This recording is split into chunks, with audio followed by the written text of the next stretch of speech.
Nalazimo se na kalifornijskom sveučilištu Berkeley gdje ćemo o klimatskim promjenama razgovarati s profesorom Danielom Farberom. On je ovdje profesor na Pravnom fakultetu, direktor je Centra za pravo, energiju i zaštitu okoliša i član je Američke akademije znanosti i umjetnosti. Ono što nas najviše zanima je pitati profesora Farbera o zakonima o katastrofama. On naime kao pravni stručnjak predlaže širok paket zakona koji bi nam u budućnosti trebali pomoći na međunarodnoj razini kako se nositi s posljedicama klimatskih promjena i događaja koji se očekuju u idućim desetljećima, znači veći broj poplava, požara, suša i tako dalje. Da ne duljimo, krenimo prema uredu profesora Farbera i pitajmo ga o zakonima o katastrofama i nekim drugim temama s kojima se on bavi u vezi sa klimatskim promjenama.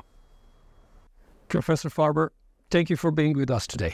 My first question would be, since I'm from Europe, I wanted to ask you about disaster laws. I would like to refer to recent floods in Europe, in Croatia, in Italy.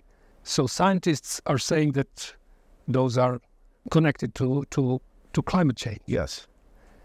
How would you describe what disaster laws are? Okay, so when people think about disaster laws, they often think about what you see on TV. Disaster workers are getting out of helicopters or trucks, they're handing out food, they're setting up tents or trailers for people to live in after the disaster. And that emergency response to the disaster is certainly part of disaster law. Sometimes it's done better, sometimes it's done worse. In the U.S., with Hurricane Katrina years ago, it was really badly done, and people died as a result. I think we've learned some lessons from that in terms of how to do it better. Typically, an issue in the U.S. and often in other countries is the division of authority for emergency response between local officials, state or provincial officials, national authorities, sometimes between civilian and military, and then sometimes the role of international disaster relief workers. So that immediate response to disasters is certainly a core part of the subject. But it's not the only part. Often the most important thing that happens relating to a disaster takes place before the disaster. So the disaster happens, as was true with Hurricane Katrina, for example, because precautions were not taken or the precautions were managed badly. In Hurricane Katrina, for example, the problem was that the flood control system at that time was very badly flawed, and as a result, it failed, and the entire city was flooded. And in most situations before the disaster, there are precautions you can take. You can't prevent extreme events. You can't prevent all harm from those events, but you can take efforts to mitigate the risk. So, for example, you might build physical infrastructure like levees or seawalls to keep out water. In the case of wildfires, you could take precautions in terms of managing vegetation, in terms of where you allow people to build houses and live so that they're not in dangerous areas, or in the kinds of houses and requirements you have. For example, you might require fireproof roofing on houses. So there are a lot of things that can be done in advance. And if they're done well, that makes the emergency response easier because there's less damage and fewer people harmed. So that's before the disaster. Then we have the actual disaster and the emergency response. After that, the question is what happens to the area, what happens to the people involved. Sometimes the people who are involved move other places, sometimes within the same country, sometimes internationally. And so part of disaster law is thinking about how do we accommodate people who are essentially refugees from disasters. That's not the technical term from immigration law, but in ordinary language, that's what they are. How do we make sure that they have places to live? Who's responsible for accepting the refugees? Under what circumstances? But then many people won't leave. And then the question is rebuilding. So we have to ask, first of all, where is the money going to come from for rebuilding? Is it coming from private insurance? Is it being supplied by the government or by aid organizations? Is it only coming from people's individual savings? How are we going to finance rebuilding? And that often is a very difficult question because there's a lot of money involved. One of the reasons why taking precautions is good is that it's a lot cheaper if you take the precaution first than if you have to rebuild later. And there's a lot of question about how you should organize the financing, how much of it should we put onto private insurance companies, how much of it should come from government to assist people, and so forth. How much might come from lawsuits if a disaster is partly caused by the failure of precautions, for example? Should the people who are injured be able to recover damages from the party that failed to take the right precautions? So we have different sources of funding, each of which involves its own legal issues and some important policy issues. Once we have the money, there's the question of how we're going to rebuild. And often the tendency is to rebuild exactly what we had before. The problem with that is someday there will be another disaster. Someday there will be another big flood, an earthquake, a hurricane, a wildfire. And if we rebuild exactly the same way, we'll have exactly the same result, which is catastrophic. So the question is, at the stage of rebuilding, what additional precautions can we take in order to protect against the next disaster? And that will be also part of disaster, yes, like a package. Yes. So you could think of it as like a cycle.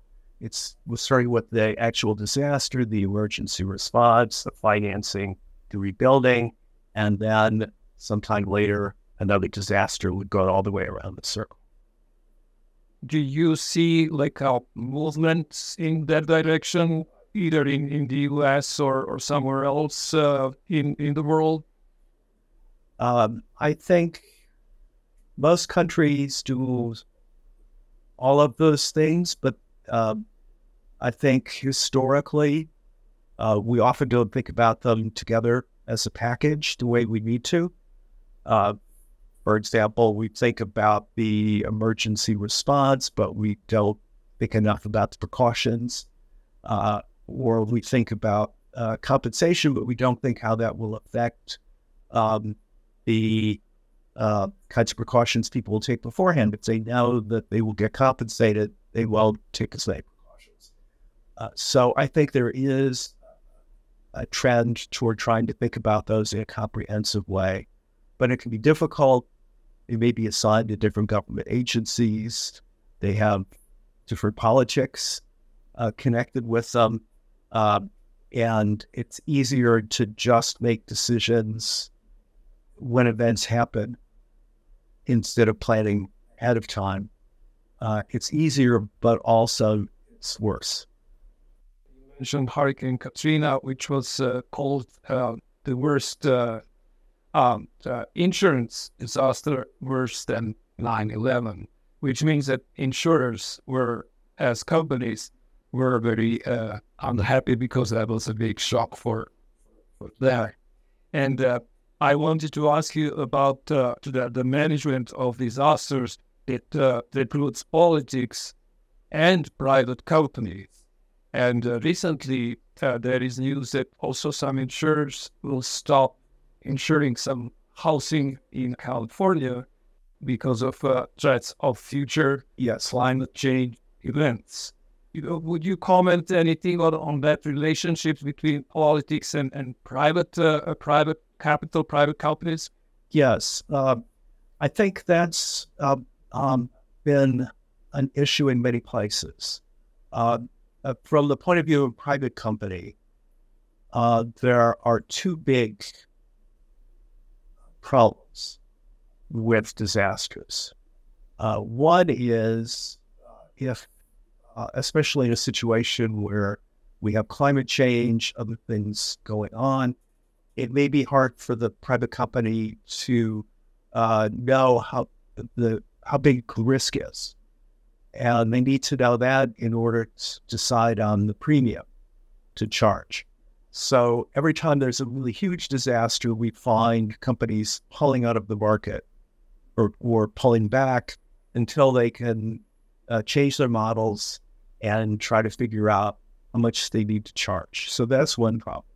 The other problem is that the idea of insurance is you have a lot of claims that are in maybe many different places, many kinds of events, and they average out. So in a normal year, you can, say with car insurance, you don't know who's going to have an accident, who's not, but you could be pretty confident how many accidents there will be and how much they will cost altogether. But a single event like Katrina can ruin all those calculations because it's so big by itself that it can't be averaged out with other events. And that is a problem in terms of the way that insurance companies finance their operations because insurance premiums are usually charged on a short-term basis. So after that big disaster happens, it's difficult for them to adjust their rates going forward. There are companies called reinsurers who actually essentially provide insurance to insurance companies in case that there is an exceptionally high number of claims. So there are some private market solutions to that, but there are limits to what they can do. And one thing, so that's one set of problems from the insurance company's point. The other problem is on the government side of things. The government wants to make sure everybody can get insurance for these events, and it wants to keep the premiums affordable. And the problem is that the affordable premiums may not be realistic, at least for some of the people who are involved. And that's a problem in California. California is trying to keep insurance companies from charging extremely low premiums. But some people live in areas that are at very high risk, where the premium economically really should be very high. And that leads to friction with the insurance companies. Some states, California does this for earthquakes, Florida does this for hurricanes, have a state insurance fund that the state manages that either replaces or supplements private insurance. But again, you have the problem that the state doesn't want to spend too much money on that, doesn't want individuals to spend too much money on that. And so they have trouble keeping these things economically balanced. So Florida, for example, has had increasing problems with hurricanes that create more damage than their insurance fund is designed to deal with. And that's going to be a bigger problem because of climate change in many states, where they're going to have to come up with solutions to how to manage insurance policies, or if the insurance is going to be provided by the state, how that's going to happen. For example, this can be very controversial. For example, in the U.S., the federal government provides flood insurance, but the system is supposed to pay for itself, which means that overall the rates, at least on average, have to be economically realistic.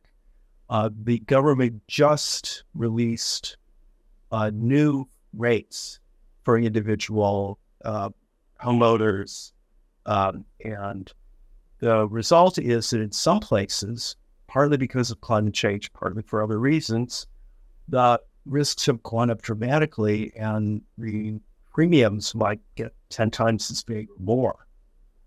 Of course, people are very upset about that. A number of state governments that are impacted, where people are impacted by that, are filing lawsuits to try to stop the change. The problem is that people sort of lived their lives, they made investment in homes, they lived in communities that were all based on assumptions about safety that are no longer true. And that's very painful. And the question is, how much of that pain are we going to leave with them, and how much of that pain are we going to collectively help them with? One of the risks, and this goes back to the cycle of things that are connected, if we give them cheaper insurance in order to avoid the pain, that encourages them to stay where they are. That encourages more people to build in areas that are high risk. That increases the future harm from disasters. So we have what I think ultimately is going to have to be a transition toward a more realistic appraisal of risks. Maybe we can do it slowly enough that it doesn't cause too much shock to the homeowners, but I think it's going to have to happen. Otherwise, we're going to be spending increasing amounts of money to subsidize people for staying in places that are dangerous. What recently happened in Croatia in recent years, there was an earthquake, and there was a big discussion about who is responsible to helping people. And some government officials said, well, that's up to citizens, because if they have insurance or not, they should take care about their properties by themselves. On the other hand, there are citizens saying, well, we need some help here. We cannot just... Yes.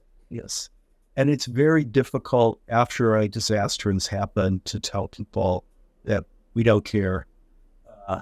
We're not going to help you. One of the reasons the federal government provides insurance is to avoid situations where after a disaster happens, they then have to pay for the damage. This way they have some control over how much they're paying. In addition, the flood insurance is connected with local regulations to limit flood damage. In order to qualify for flood insurance, you have to live in a community where the community has taken measures to reduce the amount of damage. We already mentioned politics and politicians, and in your book from 2021, titled Contested Ground, you're discussing clashes between branches of government and the gray areas in their relationships. Democracies, when we are discussing climate change, they need sort of stable, consistent policies with those tensions between branches of government. How can we achieve some type of consistent politics? I think it's difficult unless you have a general consensus on the issue of climate change. That exists in some places, I think in Western Europe, but not in the United States and not in Brazil, for example, and possibly not also in parts of Europe. And so that can lead to some kind of wild changes when the control of the government shifts. We saw that with the shift in the U.S. in climate policy from Obama to Trump, back to Biden. And in Australia, it's been a problem for 10 or 15 years, where they've been unable to adopt a sort of long-term policy because the political coalitions keep changing, and not usually in a helpful way. So I think it's a difficult problem, and part of it is, how do you fix your democracy? I don't know the answer to that. If I did, I would tell you. And part of it may be trying to write laws in ways that, say, the courts will help resist negative changes. In many countries, the Constitution includes some kind of environmental rights or responsibility for the environment that courts might be able to make use of. One thing, I don't know if it was planned, but in the United States, the biggest federal climate change move was the passage of what's called the Inflation Reduction Act. And despite its title, most of it is about climate change, and it devotes billions of dollars in tax credits and funding for clean energy and other climate-related purposes. Now, why is that relevant to your question? I think it's relevant because once you start making that money available, it becomes politically very difficult to take it away. And this is not limited to climate change. It's true everywhere. Sometimes that can be bad because you have a bad program, but you can't get rid of it because it's part of the economic status quo. Very hard to take it away from people. I think that's true of farm subsidies in many ways. However, if you're doing something good, it's a big advantage, because it means that even a government with a different view of policy may find it very difficult to undo. In the U.S., a lot of the money from the Inflation Reduction Act actually is going to places that are pretty conservative, where the politics is negative about climate change.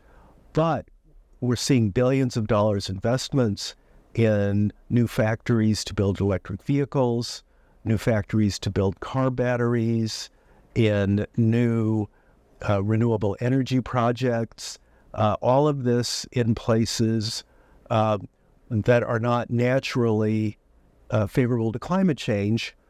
But it's once you have the economy of an area that's depending on electric vehicle manufacture, or manufacturing batteries, or manufacturing solar panels, people are committed, right? They're not going to support a change that would take away jobs, that would take away investment. So I think, historically at least, I hope this proves true in this case, one way of kind of digging in and making policies permanent is to include them in this kind of funding program. And I think, especially if we get through the next couple of years without having big challenges to these programs, after that it's going to be very difficult politically to attack them. So that's one way. Now, of course, you have to have the money in the first place, and the U.S. is in a fortunate position where we both have a good tax system, but we're also able to, the government's able to borrow money pretty easily. That's not true everywhere. So the same answers are not going to work in every situation. But I think there are some things that we can do, though ultimately I think the answer has to rely on changing public opinion and fixing our political problems. But those are much bigger issues. On May 1st, which is International Workers' Day, you published an article titled "The Energy Transition and the Working Class." And you asked a straightforward, simple question, which says, can we attack climate change while uplifting the lives of workers? So I believe that question is important for billions of people around the world.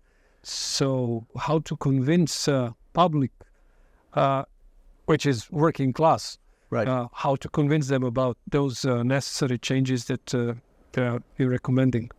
Yeah, I think it's a gamble, right? In some ways, it would be easier to work on climate change by keeping everything very cheap, by paying workers as little as possible, and so forth. I think in the long run, that's not a good way to go, but in the short run, it would be better. So it's a little bit of a gamble whether we can do two things at once, both improve the situation of workers and deal with climate change. I think the only way probably to make the case persuasively is by example. We need to, the way of showing people that this is real is to show that it can be done. And I think it is an unusual opportunity because we are talking about such a major change in our infrastructure, a major change in the way many important industries operate, that this gives us an opportunity to prove on a kind of large scale that we can make those changes while also benefiting ordinary people. I think fighting climate change itself, I think, greatly benefits ordinary people, but that's harder for them to see. And I think if we need to show that in the short run, that we're not going to be destroying jobs, we're not going to be taking away people's livelihoods, we're not going to be charging so much for electricity that people don't have the money to pay for it. I think what we've seen so far, I think, is positive. In California, for example, we've had very strong economic growth at the same time that we've had an aggressive system for reducing carbon emissions. Many people predicted that California's climate policy would be an economic disaster, but that has not been true at all. And we have to show, I think, that can be done on a larger scale, and that it can be done in a way that actually gives people better jobs, not just keeps them employed. I would not compare California to Germany because these are different economies, but both are developed economies, and Germany is very important for whole European continent. At the moment, specific moment, we have situation that they cannot agree on gas heaters. So they propose the bill that will stop using gas heaters from next year. But there is a coalition of few political parties, and one of parties said that they would rather wait longer with that. So that's an example of economic power that struggles with those measures. Yes. Do you see some backward policies around, let's say, here in California, somewhere else around the world, compared to that example? Yeah.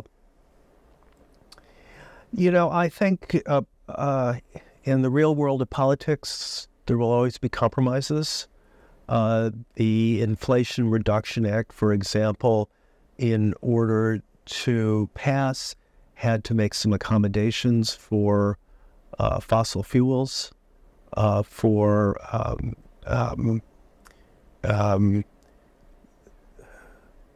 the continued use of natural gas to generate power. And ideally, it would have been better to have the rest of the bill but not have this. But as a practical matter, that wasn't possible. And I think we will find places where there are compromises, where either for economic reasons or kind of emotional reasons, people resist a particular message, but are willing to go along with other measures. So we just have to work these things out. I think the most important thing, even if we have to make some accommodations, is to keep our eyes on the target and on the long run need to get there, so that even if you make compromises, you don't lose track of where you need to be going. In regards to long-term goals, you mentioned year 2150, so 2150 in one of your tweets, which is usually we always mention 2100, like right. That's like something that everything will happen by that day. Yeah. But that's still like in a time frame of people that are born today. But when you mention 2150, you're thinking about generations in the future, and let's say 1,000 years in future. That's also that you mentioned. Are people able to think in those long terms? Yes, I think that's an important question. Now, when we started talking about 2100, it was actually 20 or 30 years ago when it wasn't really within a single lifetime for most people. But I think one of the challenges of climate change is that the impacts are so long-term. Even for people, say a college student today who might expect to be statistically at least alive late in the century, but they're young, it's hard for them to imagine ever being, 80 or 90 years old. Hard for them to worry about the situation then. And I do think when you start thinking about things like 2150, it is hard for people to wrap their mind around that. We do know situations where people think in terms of the kind of sort of long-term values within institutions, or people with families who think about preserving their land for future generations. And I think encouraging that kind of mindset of thinking about something as the world is not entirely ours, but something that we temporarily possess, and that we have a responsibility to turn over to the next generations. That might be something that's psychologically easier for people to focus on. I've suggested in other places that we might even think about like having a government agency that's in charge of representing those interests. There's a science fiction book that came out a couple of years ago called The Ministry of the Future. And I'm not thinking of anything quite that ambitious, but I think there is something to be said for the idea that there should be somebody whose job it is to speak for the interests of the future and to remind us that even though those people don't vote because they don't exist yet, their interests are really at stake as well as our own interests. Professor Farber, thank you so much for this conversation. Thank you for your time. Thank you so much for inviting me to talk.